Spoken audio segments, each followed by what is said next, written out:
This is like an $8.5 million company that has never bought an ad, which isn't that weird if if you're in the community, there's lots of brands like ours. But yeah, 100% inbound, organic-based approach to growth. Welcome to Marketing by Design, where you and I learned from our favorite founders and marketers on how they built their success and told their stories by design. I am your host, Andy Milligan. Let's get started.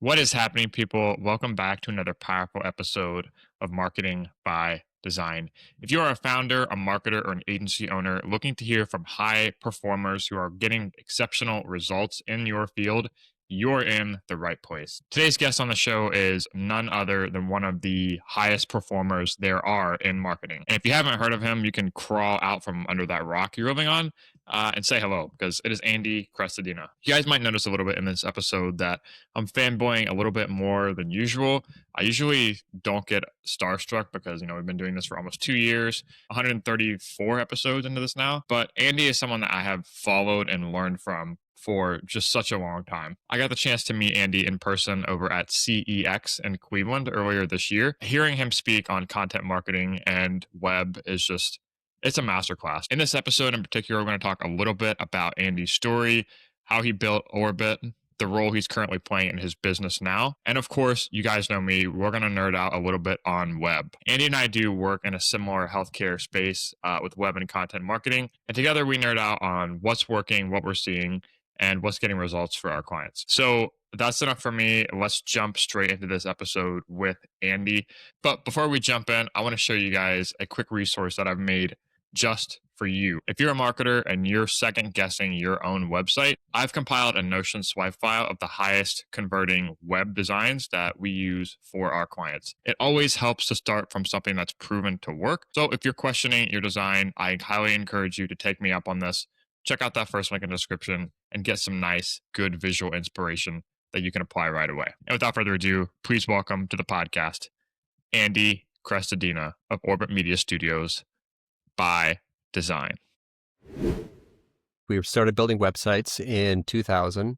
Company failed. Formed it again in 2001 with just then it was just two of us. We got rid of a bad partner. Learned right away I had to figure out search. Learned right away I had to figure out analytics.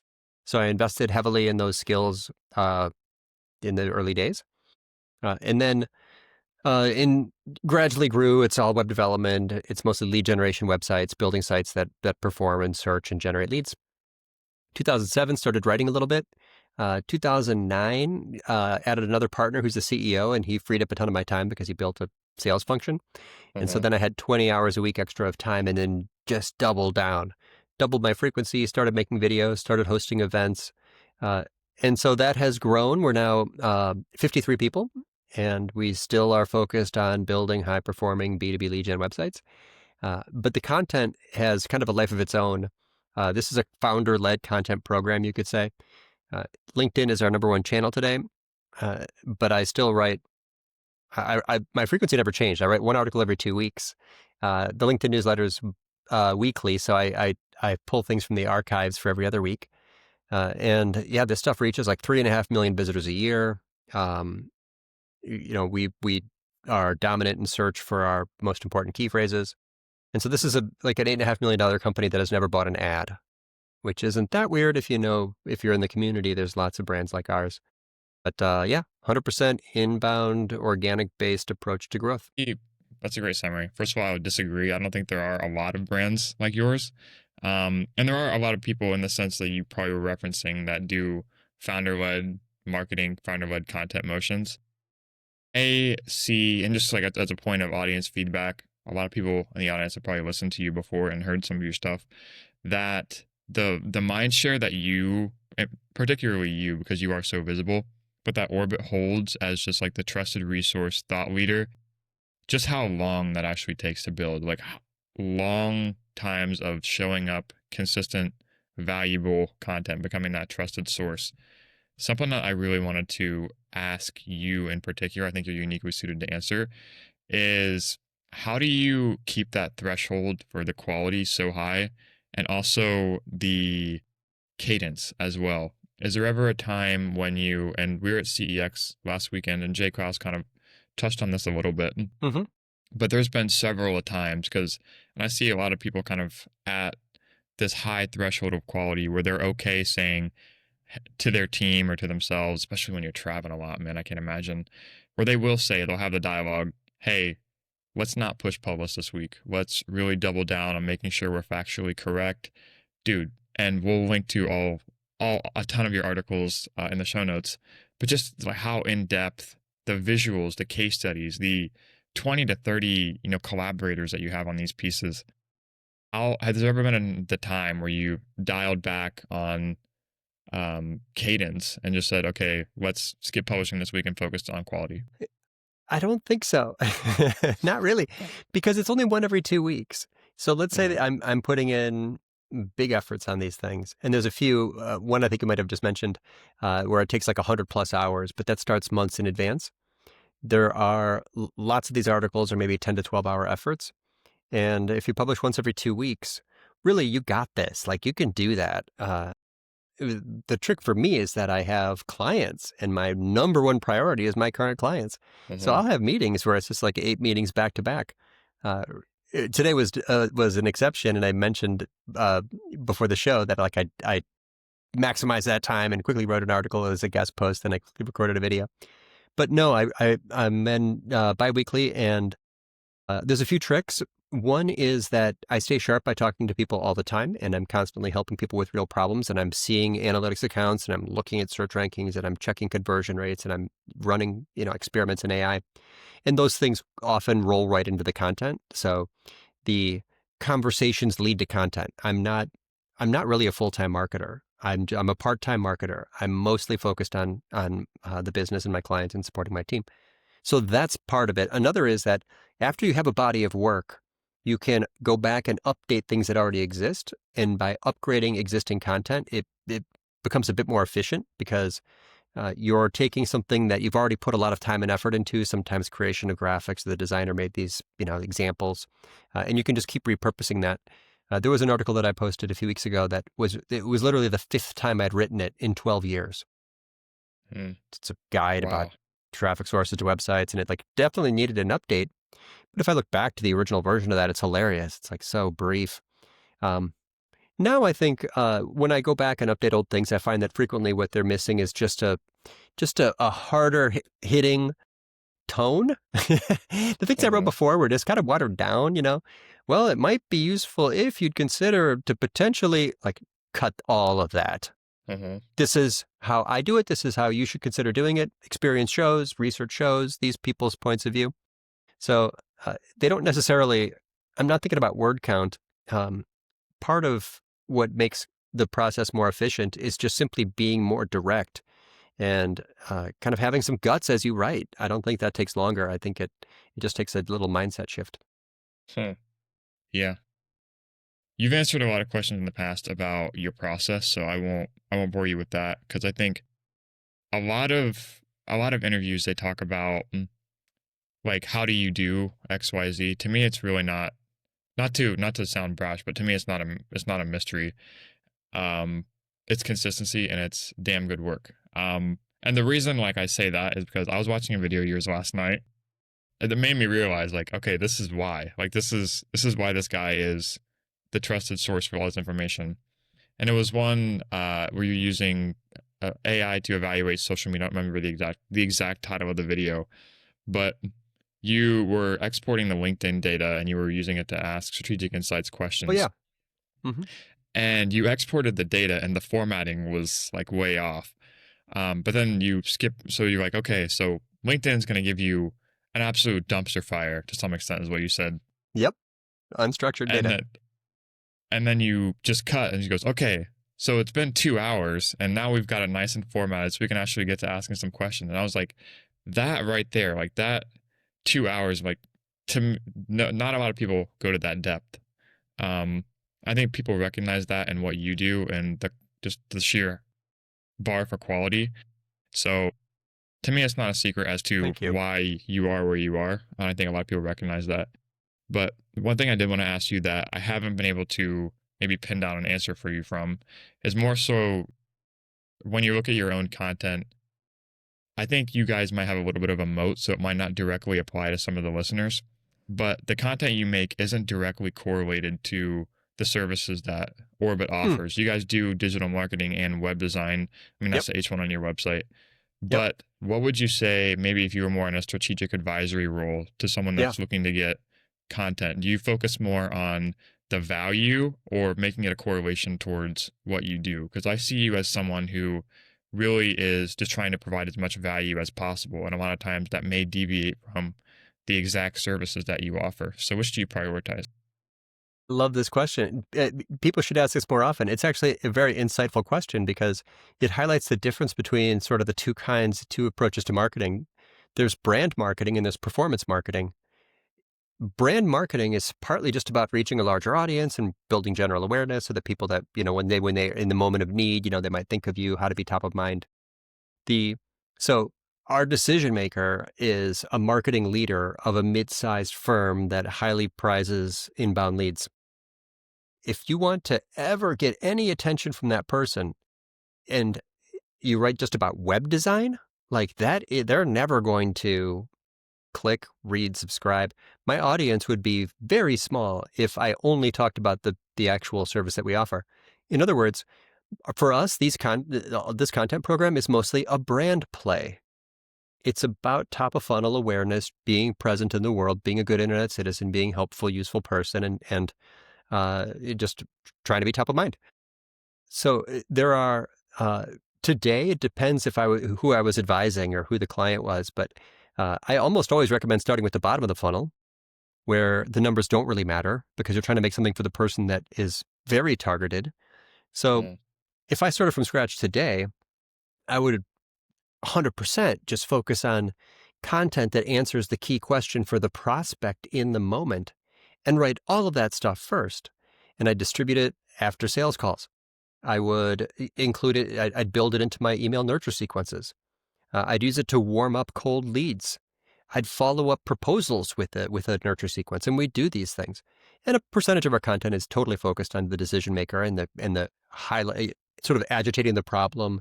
It's like, here's what's wrong with websites. Here's why your website's underperforming. Here's where to look to see if that. And only after those things are in place and strategically positioned to drive revenue, would you move farther up the funnel toward the consideration type topics, up toward the how to export your unstructured data from LinkedIn and spend 2 hours. Like that is a top of funnel brand play. So performance marketing needs to be in place first, where you can, you've got search optimized, conversion optimized key pages. If you don't fix the mousetrap, why are you making cheese anyway? You need to, 100% of marketers should spend, if you got 1 hour to do marketing this month, make those pages sparkle. They should be masterpieces of conversion. They should answer key questions, address objections. They should be filled with supportive evidence. I wouldn't do any content until I knew that those foundations were in place. But yeah, I mean, this is like a 17-year-old content program. And I made a weird post once about how to take a good profile picture. Online networking, how to say thank you to people in your network, like very edge case. I have a very successful piece about setting up your desk. It's like, what kind of camera? People loved it. It's a, collaborative. I had all these people send me pictures of their desks. It's very visual. It feels like behind the scenes content, which is what works in social. But tangent, like very much like the edge case, for my buyer, none of it doesn't even, it's so off topic if you're just focused on sales consideration type topics and questions. But you make an excellent point. The short answer is my content program at this point, especially the LinkedIn newsletter, is largely a brand marketing play. Yeah, I've seen, I saw one of your videos where you talked about how to make a good YouTube thumbnail. So that's kind of another one that might fit that example.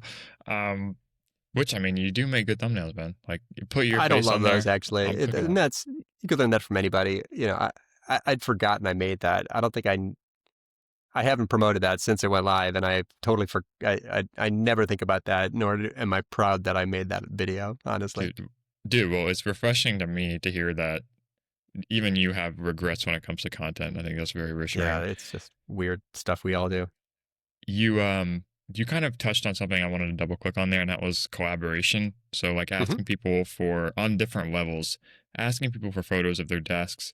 Like I mentioned in the beginning, you have a lot of your articles have collaborative headshot Mm-hmm. pieces with pull quotes from relevant industry sources.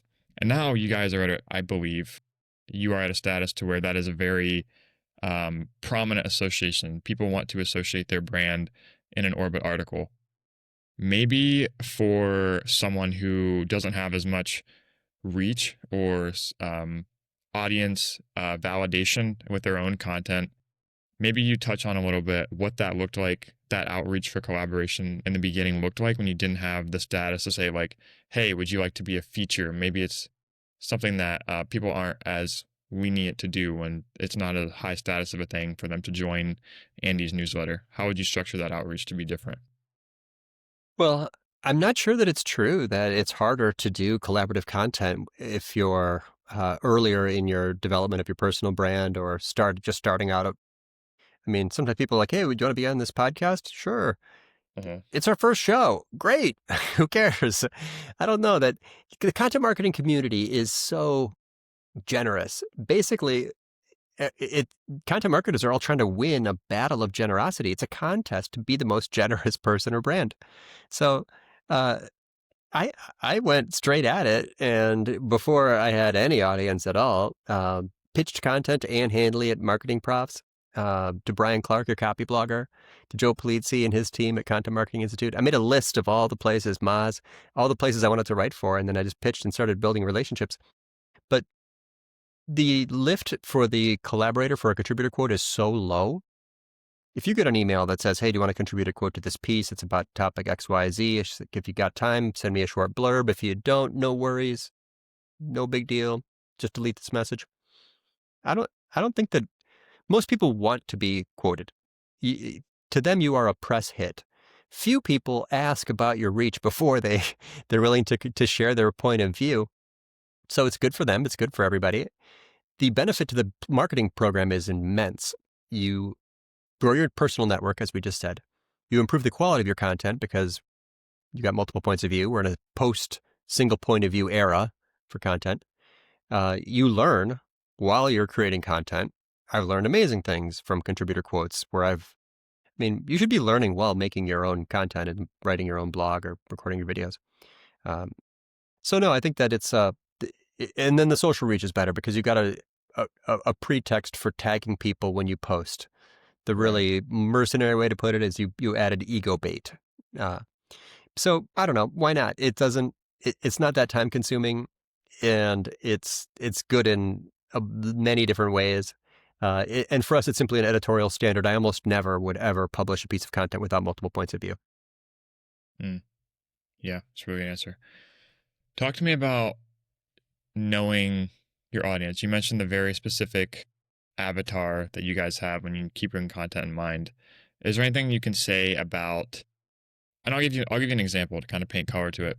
I think a lot of people, when they go to create content, and this conversation is stealing a little bit more towards the content side, which I know you talk about a Hmm. lot, so I don't want to Great. beat a dead horse. No, it's But great. what can you say about keeping that person in mind as you are creating content? I think it's really important because people start, I know I see this in myself a lot too, where you start from the incentive of this is content marketing for my business rather than this is a valuable resource that I'm trying to use to help someone. How do Hmm. you keep that front and center, like dangle that carrot while you're in the weeds of all these analytics and doing outreach Hmm. for quotes and testimonials and dabbling around in GA4, exporting data using AI? How do you keep that focus? Because I think a lot of people lose that. Yeah, uh, I know that that's a problem for some people. I've always just tried to be a good teacher and have focused on learning outcomes. And if I learn something interesting or useful, I add it to a short list of things that I plan to write and teach. It is, I'm thinking a lot about the reader or the viewer at the time. I'm writing as if I'm writing for just one person. I'm trying to be very direct in the language, trying to uh, bring it to a level where it's accessible to everyone. Uh, I mean, one of our content strategies is practical tips for AI, SEO, content strategy, and conversion. Those are, we wouldn't have any audience if I had uh, a company first approach. I mean, the one page on the internet for every brand where they should be 100% self self-focused is the about page. The person clicks on that. We always say, what's the true story in the life of the visitor to any page? What do we know about them from where they came, what they clicked on, the traffic source or the channel? The about page, people click on that because they want you to talk about yourself. Most of your other key sales pages you should be talking about outcomes and overcoming challenges. You should address the visitor's objections. But when you get up to the content program and you're in that part of the funnel where your job is to make something that's memorable, that people talk about, that someone's going to bookmark or share, it's not really a challenge to set aside, my company's value proposition. It's a fear that they will hit the back button. You got to work hard to keep their attention, and you can never underestimate just how selfish we all are in our on the internet. Not in a bad way, but there's a good reason why you went to that page.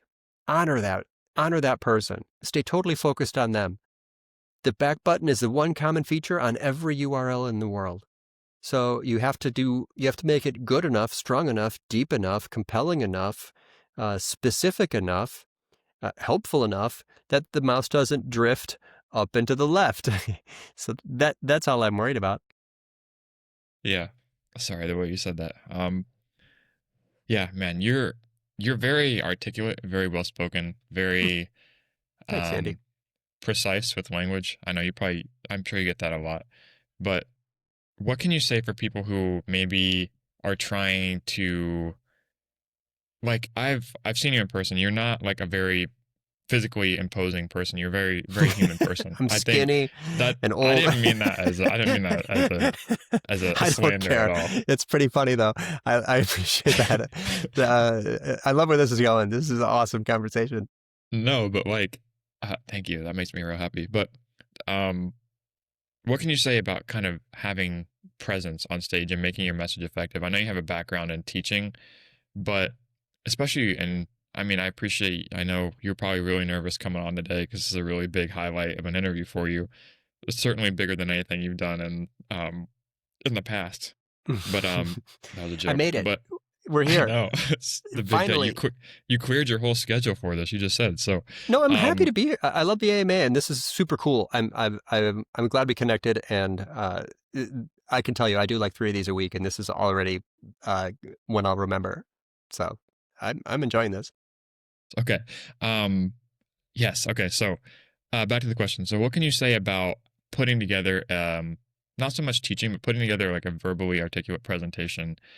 When maybe this goes a little bit into the prep, I imagine you do a lot of pre-work, but saying something in a way when you're on stage.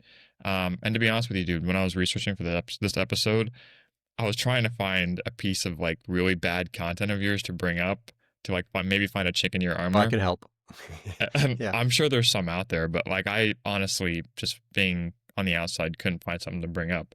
But talk to me about putting together teaching in a way that, really gets your message across and highlights the points and gets the message there. Well, this is, I should not compare myself to, or any of us, to some of the great performers, but there are lessons to take from comedy. And what these comics do before they do a Netflix special is they do a lot of reps. They are on the circuit, and they're all over the country practicing the material, rehearsing, and what you see when you see a great performer, and my stuff's more like expository, and I'm just like, giving a point of view, but the greats are saying things with timing and specific word choice that they have done. You'll never see it, but hundreds of times. So that's a huge part of it, is just giving lots of presentations. I was a public speaker before I was a marketer. I was a volunteer tour guide for the Chicago Architecture Center. I lived in China before I even finished college, and I was teaching classes in English, which were very large groups. So just teaching a lot, speaking a lot, say yes to everything, speak to classes, speak anywhere, start your own tiny events and just give talks. That's a huge benefit. One of the things that happens from that is that you get feedback. Social media is a powerful tool for this, because if you say something somewhere that someone quoted or pulled out a piece and they used that You just got some validation that that chunk of language was something that had value, and that little soundbite was appreciated. That helps. Again, talking to clients all the time, being in meetings all the time, being on camera a lot, editing yourself is helpful. I mentioned I recorded a video this morning. There was like a sync problem with the screen and the audio, so I ended up watching it again just to get my screen in sync with the audio. And there's like 30% of that I got to cut. Like, it's not very good. It's like really watered down. So what you're trying to do is to encapsulate small chunks of language that deliver value in and a little bit of emotion, and putting those together in a way that feels cohesive. And you do it based on repetition and based on feedback. And the more times you do it, the more you're confident in that delivery, because these things are just like motor memory. I have to give a keynote in London in a few weeks, and I'm not rehearsing a presentation. To get ready for that, I'm having tons and tons of extra conversations on the topic. So when I get up there, and it's absurd to fly, it's like, 35 hours of travel to talk for 35 minutes. I hate myself. If conferences are a weird way to transfer knowledge. But when I get there, I'm going to be a bit more relaxed because I've had an extra probably 40 conversations on this topic over the last month, just guiding, just teaching my team or talking to other people or talking to clients or recording videos. I don't know how else. Thank you again. You asked me a question I've never been asked. It's a really interesting thing. How do you make your language more precise and more impactful? Uh, how do you get to Carnegie Hall? Practice. It's something like that. I don't know. I don't have a great. That was a wordy, non-precise answer, but you got me thinking about that. That'll stay in my mind as well. Yeah, absolutely. And the reason I want to ask this, it's not a super articulate question, but what presentation have you been the most nervous for? Because I have a feeling that doesn't correlate one-to-one with the size of the audience. Yeah. So which were you most nervous for? Anything new. Any presentation that I've never given. The bigger the audience and the newer the talk, the harder it is. That one at CEX freaked me out. Joe said, it'll be easy, just tell your story, which I've never done. I'm actually not a storyteller marketer almost at all. There's really almost no stories in almost any of my content.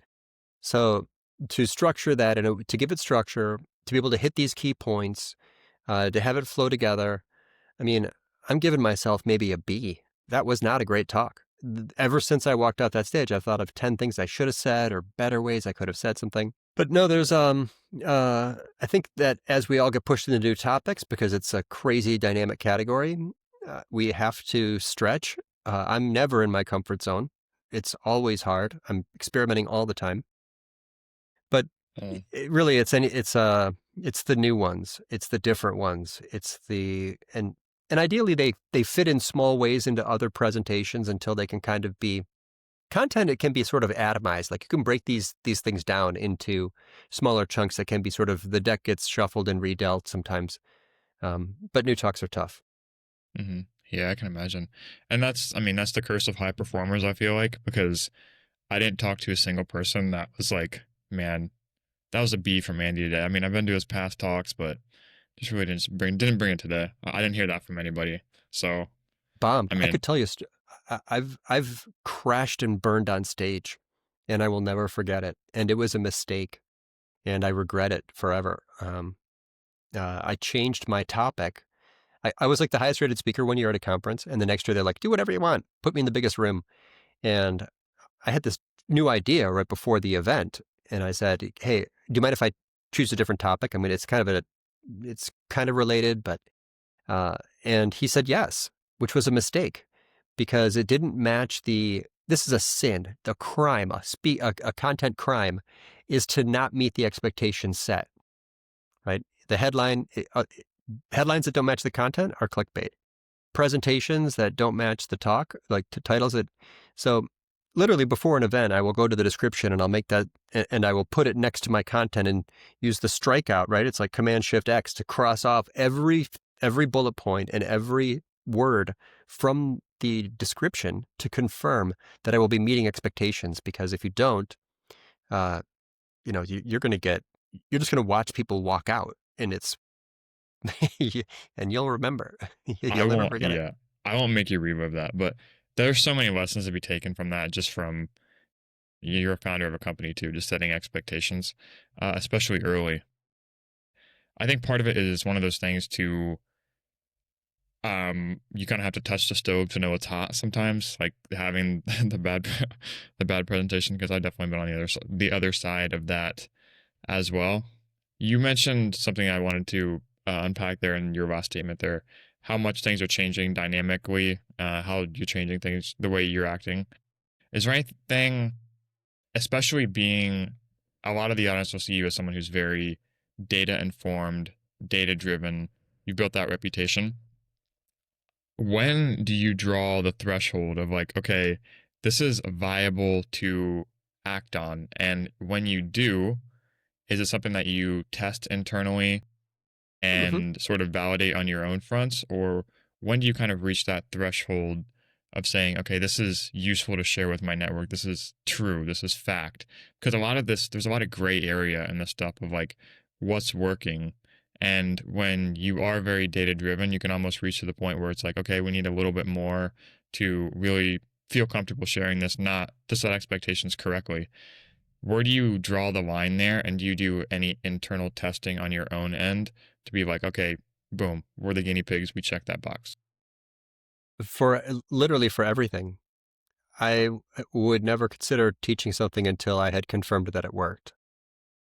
It's really an experience-based approach to content. If you're teaching something that you don't, otherwise you're teaching something you don't know. Yeah. So that also explains the shape of the content program, because there's lots of stuff I don't know that I'm sure my audience would care about, but I just have no knowledge of it, like paid channels, or editorial workflows. The founder-led content program is partly a solo effort. So how to delegate teams, how to get other people to write on your program. Like, I don't know how to do those things. I've never been successful at that. What's a good, the paid social strategy, or which content, which offers work best in which, from, how to maximize your budget. Like, I don't have a budget. I don't do any of those things. So no, it's literally, I would never even consider, I wouldn't have the examples. There wouldn't be screenshots or, the impact. So sometimes I teach something before I have seen the lift from it. For example, right now with ChatGPT Plus, it's possible to put it into AI mode, give it your persona, give it a web page, give it a goal, and watch it open a virtual browser and click around. And then you can ask it how confused it was, ask it to write a report. Cool. Really interesting. I'm literally watching AI navigate my site with a virtual mouse. I can't prove that doing that will give you insights or that I got a conversion lift from some recommendations I got, but is that something we should all try? Yeah, definitely. We should all do it today. So I will teach things that I find very insightful, even before I've done like a rigorous A/B test and can show a conversion or traffic lift. But I would never recommend something that I hadn't done hands-on, at least, a bunch of times. Yeah. That was how I'd assume you'd answer. Is there anything that comes to mind currently? You just mentioned a really good example that is maybe changing the way that you guys are acting internally now, whether it's with AI, whether it's with all the, not to use AI jargon, but like the evolving landscape or whatever, that is informing how you're acting currently, but hasn't reached, shareable validation yet, that maybe is more current. Yeah, I'll share with you something that I've never told anybody, but that I'm experimenting with and haven't yet validated. I use AI-generated personas combined with a page auditor. Those are two separate custom GPTs to give me insights into how a page might perform better, and the reports are super interesting. So one of my new ideas is to create not a page auditor, but a path auditor, where I give it a series of pages or a series of screenshots of pages, and I ask it to look for possible distractions. If the visitor goes from A to B to C, was there any mismatch in the messaging, or did the verbs in the CTAs change that would make them have to think for a second? It looks like it works. I've got a kind of a a draft of this thing written. But it's not. I don't love it yet, so I'm not recommending that yet. I'm not sharing that method yet. I'll probably hammer on it for another 4 or 5 hours and then see if it's worthy of teaching. Probably it will be. It's a fun idea. Like, you know, the optimizers focus on URLs often, but users are the UX is a multi URL experience. Therefore, let's look at the flow. So I think, yeah, there's always something new. Another fun question, and sometimes people find this quite provocative, is to ask, like, what hasn't changed? AI, wow, massive disruption.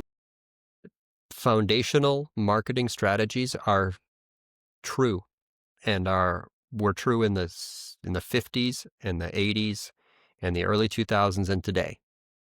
That's one where I think it's worth definitely worth some of our efforts in the middle of this like frothy hype around technology right now.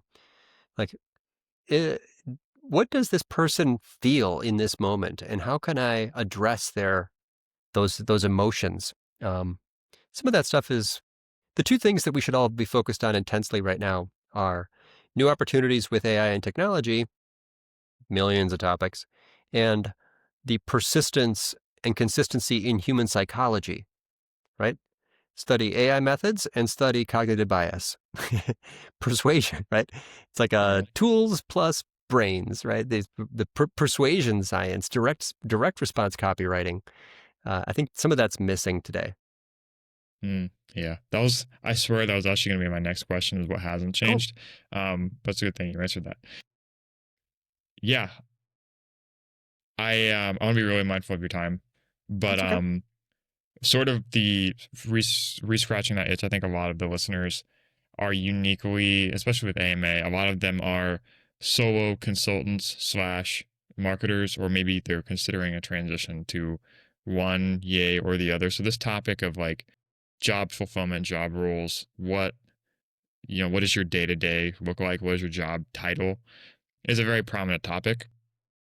There are a lot of these, and you know this, there's a lot of small consultancy-led, to be honest, undifferentiated service providers in this umbrella of marketing, right? Mm-hmm. And I think there's a lot of hype around, I don't love that word, but there's a lot of momentum behind, okay, we're very AI enabled, we're very mobile, we're very agile, we can add a lot of value with not a lot of overhead, not a lot of staff, payroll, etc. What do you see the future of maybe a smaller consultancy-led business look like, as someone who I would honestly say is very on the forefront of all the trends and stuff, and also on the other side of, you have 53 people, so you have a very large shop. What do you see the future of kind of the small consultancy-led marketing-related service provider looks like? If that's all the context you have in that question. I know there's a lot of what ifs there. Well, it isn't certain right now that the bigger firm has an advantage. The larger the company, the slower things change, the adoption rates may be difficult, the more demands on training, the more emotions that need to be addressed related to disruption. I think that there are 6-person firms that are just going to crush it right now because the team is aligned on tools and goals and purpose and process. So it's kind of like when the web first launched. I mean, there's going to be the smaller businesses may have some advantages. You're going to have big disadvantages. Brands have huge advantages in AI in terms of conversations with chatbots. They're trained on the internet, and the brands with the biggest digital footprint will have an advantage there for sure.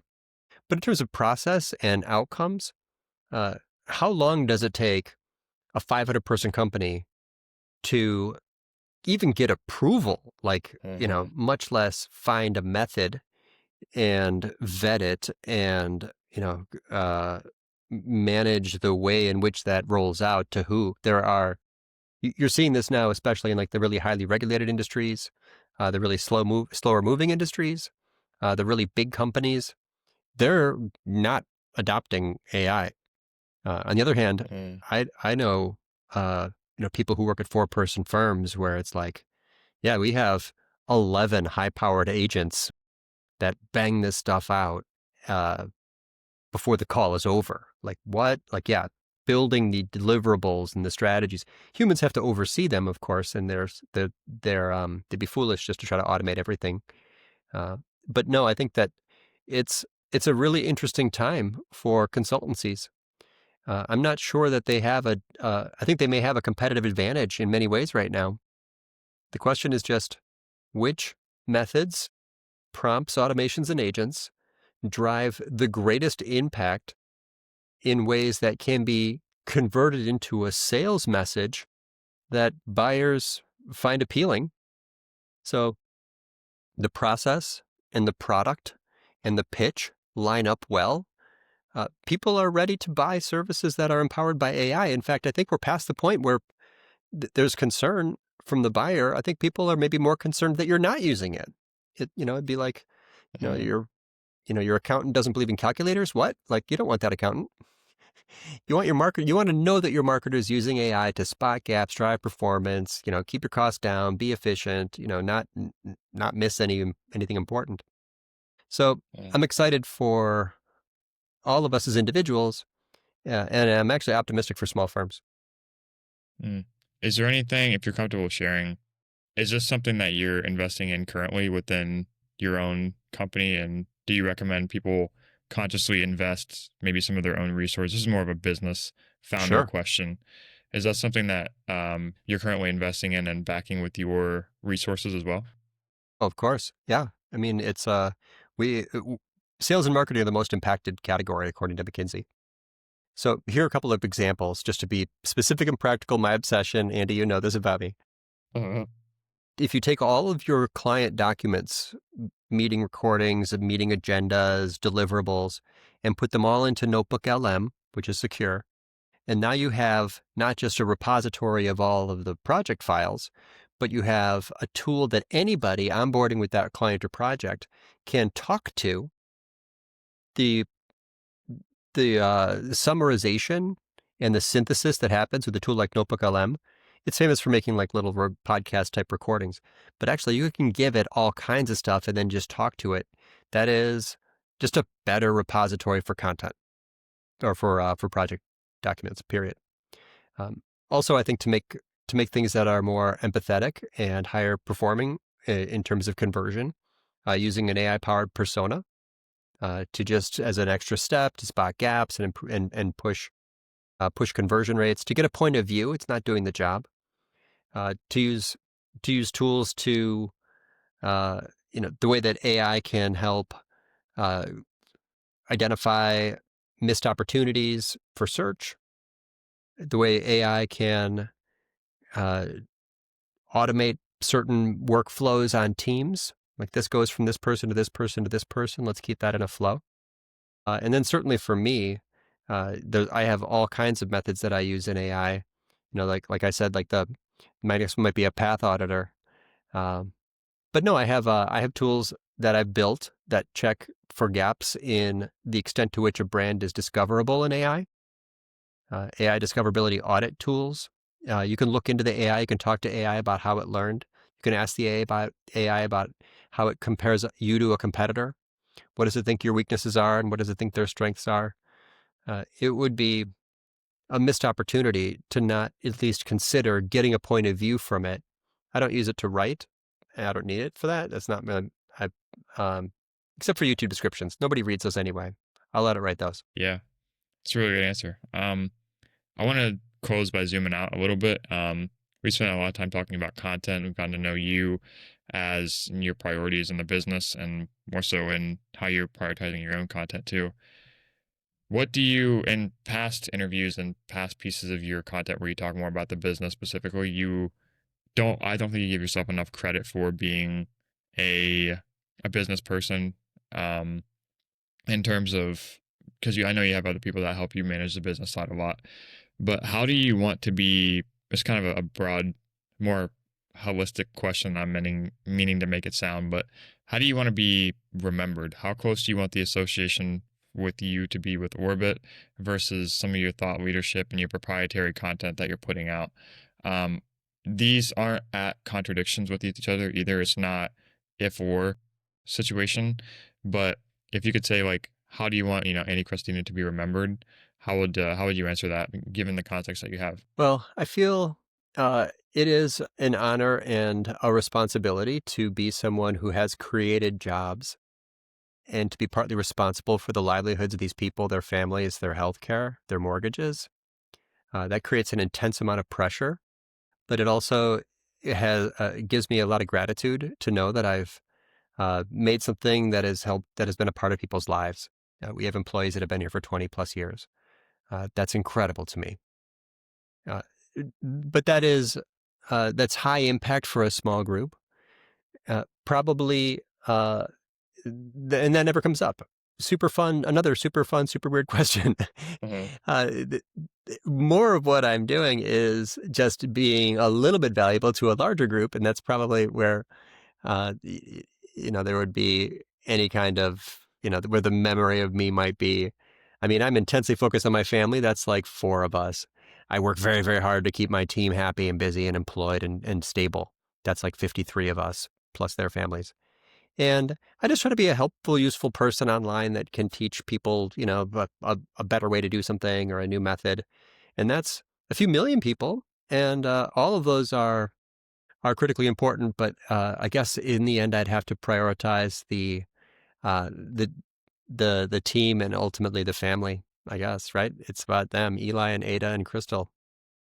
They are my why. That's really refreshing to hear that someone that's on a lot of stages, traveling as much as you are, that you still have, at least, I mean, if prompted to remind about it, especially, but that you still have like a very small community group. I think a lot of people can lose that when someone is visible online. You lose some of Oh the yeah. motives, and when you start to, really deviate and get busy, centering that focus, I think is really important. But dude, I want to say a huge thank you for your time today. I was really looking forward to this. This is the highlight of my week. I want to give you a chance to say round out by where can people find you, learn more about you, keep in touch with all the places you're traveling and the impact you're spreading. LinkedIn's my best network. Uh, right now I have it to reduce noise. The blue button says follow. Find the dots, click the dots, and just click connect and say, hey, Columbus AMA. And we can stay connected that way. That way we can chat. Anyone out there that wants that, if I could be helpful somehow, or you want to ask me a question, I'm here for that. But that everything that I publish goes live on the Orbit site first. I'm not sure if everyone knew that, but it's orbitmedia.com/blog, which is really where that's the primary source. And then you mentioned YouTube. The book is on Amazon, Content Chemistry. The events that they're all over. So if you heard this and we're going to be in the same city, and please say hello. I want to. People need to connect with each other in real life.